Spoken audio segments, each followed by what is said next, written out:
విధంగా తీసుకువెళ్లాలన్నది ఈ రోజు ప్రధానంగా ఇక్కడ పెట్టుకున్న అంశం.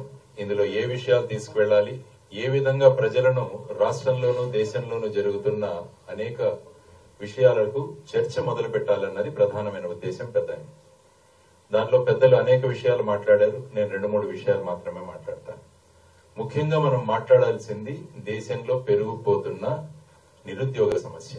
అన్ఎంప్లాయ్మెంట్ అన్నది చాలా ప్రధానమైన సమస్య. ఎందుకంటున్నానంటే, ఇజ్రాయెల్ గవర్నమెంట్ ఎప్పుడైతే హమాస్ మీద దండయాత్ర ప్రకటించిందో పాలస్తీన్ వర్కర్స్ అందరినీ కూడా వాళ్ళు తీసేశారు. ఈ సందర్భంగా భారతదేశానికి మాకు 1 లక్ష మంది ఉద్యోగాలు కావాలి అంటే హర్యానా ప్రభుత్వం 10,000 ఉద్యోగాలకి, ఉత్తరప్రదేశ్ ప్రభుత్వం 10,000 ఉద్యోగాలకి అప్లికేషన్లు వేస్తే బాగా చదువుకున్న పిల్లలందరూ కూడా అప్లికేషన్లు పెట్టుకుంటున్నారు.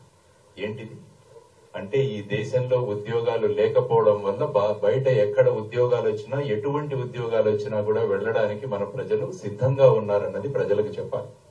ఎందుకంటే ప్రతి సంవత్సరానికి 2 కోట్ల ఉద్యోగాలు ఇస్తామన్న వాళ్ళు ఆ విషయం గురించి మాట్లాడట్లేదు. ఎక్కడెక్కడైనా జాతి, ధర్మం, మతం, కులం వీటి గురించే మాట్లాడుతున్నారు గాని నిరుద్యోగ సమస్య గురించి మాట్లాడుతున్నారు. కాబట్టి ఇటువంటి విషయాలు చెప్తే యువతరం ముఖ్యంగా దేశంలో ఏం జరుగుతుంది అన్న విషయాన్ని వాళ్ళు తెలుసుకోగలరు.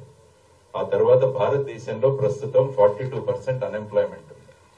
అంటే 100 మంది బయటకు వస్తుంటే 42 మందికి ఉద్యోగాలు లేవు. ఆ తర్వాత ఇంకొక న్యూస్, మొన్నటికి మొన్న రష్యా యుక్రెయిన్ యుద్ధం జరుగుతున్న దాంట్లో 2 భారతీయులు చనిపోయారు. వీళ్ళిద్దరూ కూడా ఇక్కడ చదువుతున్న ఒక అబ్బాయి సూరత్ కు చెందిన అబ్బాయి, ఇంకొక అబ్బాయి తెలంగాణకు చెందిన అబ్బాయి. వీళ్ళిద్దరూ కూడా ఇక్కడ ఉద్యోగాలు లేకుండా అక్కడికి వెళ్లి ఉద్యోగాల కోసం వెళ్లి ఆర్మీలో జాయిన్ అవుతున్నారు. మరి ఏం జరుగుతోంది దేశంలో అన్నది వాళ్లకు తెలియజేయాల్సిన ఆవశ్యకత మన మీదంతా ఉంది. ఆ తర్వాత రైల్వే రిక్రూట్మెంట్ బోర్డు 2022వ సంవత్సరంలో 35,000 పోస్టులకు అప్లికేషన్లు వేస్తే 1,25,00,000 మంది అప్లికేషన్లు పెట్టారు. 35,000 పోస్టుకి 1,25,00,000 అప్లికేషన్లు అంటే దేశంలో ఏం జరుగుతుంది అంటారు. మరి స్టార్టప్ ఇండియా ఏమైంది, స్టాండప్ ఇండియా ఏమైంది, మేక్ ఇన్ ఇండియా ఏమైంది, వీటన్నిటి గురించి ప్రశ్నించాలి. ఎప్పుడు కూడా ఒకరినొకరు తిట్టుకోవడంతోనే మొత్తం ఎలక్షన్ క్యాంపెయిన్లే నడుస్తున్నాయి.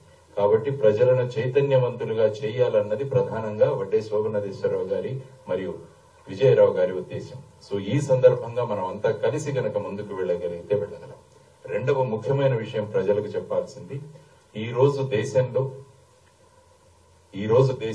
10% ఎవరైతే ధనవంతులున్నారో వాళ్ళ దగ్గర సుమారుగా 77% సంపద వాళ్ళ చేతుల్లో ఉంది. అట్టడుగున ఉన్న 50% మంది దగ్గర కేవలం 3% సంపద మాత్రమే ఉంది. ఏదైతే మనం ఈ సమసమాజాన్ని నిర్మించాలన్న భావనలతో మన రాజ్యాంగం ఉన్నప్పుడు, ఈ విధమైన అసమానతలు ఉన్నప్పుడు దేశం ఎలా ముందుకు వెళుతుంది, దీని గురించి ఆలోచించమని మనం మన యువతరానికి, ప్రజలకు కాబట్టి ఒక డిస్కషన్ పాయింట్, ఒక చర్చకు తీసుకురావాలి. అప్పుడు ఎవరు ఏం చేశారో అన్న విషయం ప్రజలకు గనక వెళ్లగలిగితే అప్పుడు వాళ్ళు నిర్ణయించుకుంటారు వచ్చే ఎలక్షన్ లో ఎవరికి ఓటు వేయాలి అని. కాబట్టి ఈ విధమైన విషయాలు ఏవైతే మనం తీసుకురావాలో వాటి గురించి మనం చర్చించాలని చెప్పేసి ప్రధానంగా వాళ్ళు తెలియజేయడం జరిగింది. ఆ తర్వాత ప్రజలను వాళ్ళు ఏ విధంగా మోసగిస్తున్నారు, ఏ విధంగా వాళ్లను డైవర్షన్ చేస్తున్నారు అన్నది కూడా ఇంకొక మనం మాట్లాడాల్సిన విషయం. ఇన్ఫ్లేషన్, ద్రవ్యోల్బణం ఏ విధంగా ఉంది దేశంలో అన్నది కూడా ప్రజలకు తెలియజేయాలి. నవంబర్ నెలలో కందిపప్పు 110 రూపాయలు అయితే ఇప్పుడు 170 రూపాయలు. వీటి గురించి ఎవరు మాట్లాడట్లేదు. బెల్లం 42 రూపాయలు అయితే ఇప్పుడు 50 రూపాయలు. అల్లం 90 రూపాయలు అయితే ఇప్పుడు 120 రూపాయలు. వీటి గురించి ఎక్కడా కూడా డిస్కషన్ జరగదు. ఎక్కడా కూడా వీటి గురించి డిస్కషన్ లేదు. అందరూ కూడా మనం కోల్పోతున్నాం ఈ విధమైన ద్రవ్యోల్బణం గురించి, ఇన్ఫ్లేషన్ గురించి మాట్లాడాలి. 3 సిలిండర్లు ఉచితంగా ఇస్తామన్న మీదే జరుగుతోంది కానీ 6 ఎయిర్పోర్ట్లు ఎవరికో ఇచ్చేశారన్న దాని గురించి ఎక్కడా చర్చ జరగట్లేదు.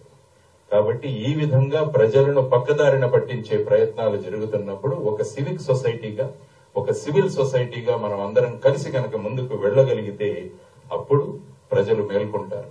ప్రస్తుతం మంచి రాజు ఎవరు అంటే, ప్రజలు ఆనందంగా నిద్ర పెట్టేవాడు మంచి రాజు.